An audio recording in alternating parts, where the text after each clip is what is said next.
So today we actually have a story that is coming out of Rikers Island, and it's a lady who was said to have scarlet fever, and she just went untreated for it in the duration. Now, some people would say, man, but she was in there, she committed a crime. Oh well.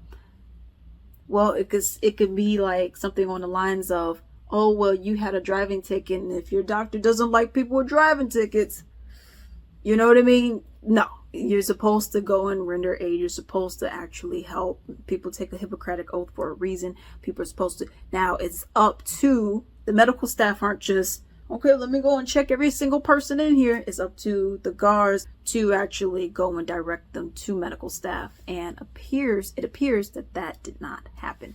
But let's get into this story. It says a Rikers Island inmate with suspected scarlet fever died after jail staff repeatedly blocked medical workers from treating her, which I never worked in a prison, but I don't think you're supposed to do that.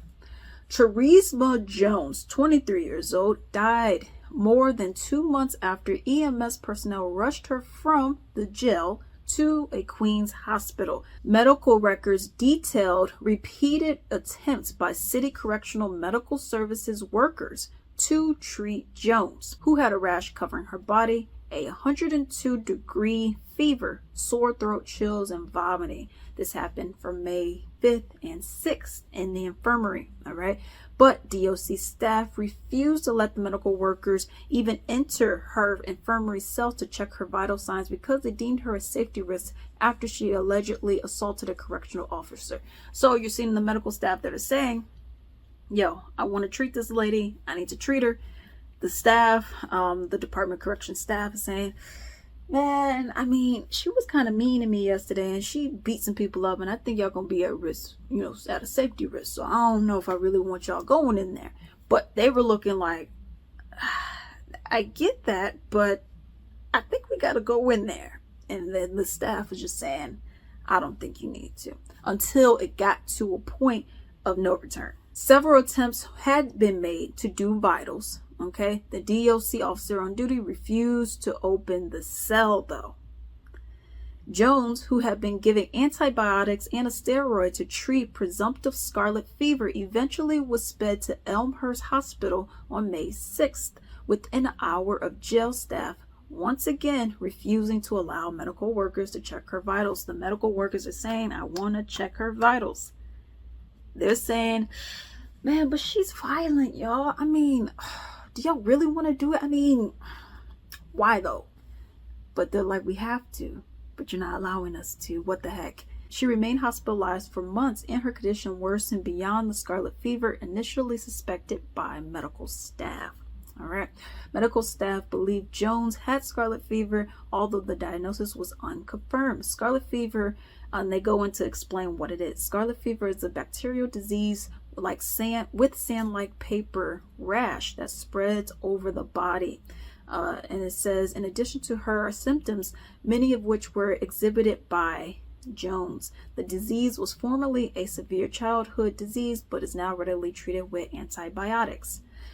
But records indicate that Jones, who had a history of liver failure, had developed a rash as potential allergic reaction from the amoxicillin, all right, and antibiotics she received for potential scarlet fever. A doctor at New Presbyterian Will Cornell Burn Center wrote on July 10th that Jones' worsening skin condition was coupled with multiple organ failures, making her unable to survive. And then she ended up dying 4 days after that. All right. They said that she was serving a 1-year sentence for assault, that she had a 2nd-degree assault charge. That's why she was in there. And then they said that she assaulted guards when she was in there as well. Then they were refusing her medical attention. Now, I could see a lawsuit happening from the family, definitely, because you're not supposed to do that. Okay, if the person needs medical assistance, they need a medical assistance. This isn't something that you could try to negotiate and, man, I mean, but she just wasn't nice to us. That's not something you can do. You're playing Russian roulette with somebody's life. And that just is not right on any regard. And, that's the thing about it. with our medical system is terrible.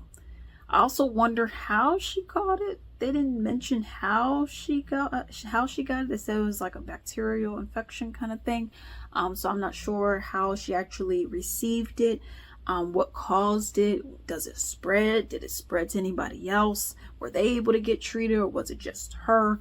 This seemed more like a personal thing. Like, we really don't like her, so we're just gonna make it extra difficult, and hopefully she just barely makes it, but obviously she did not. I smell a lawsuit in the midst. But let me know what you all think about such story down below.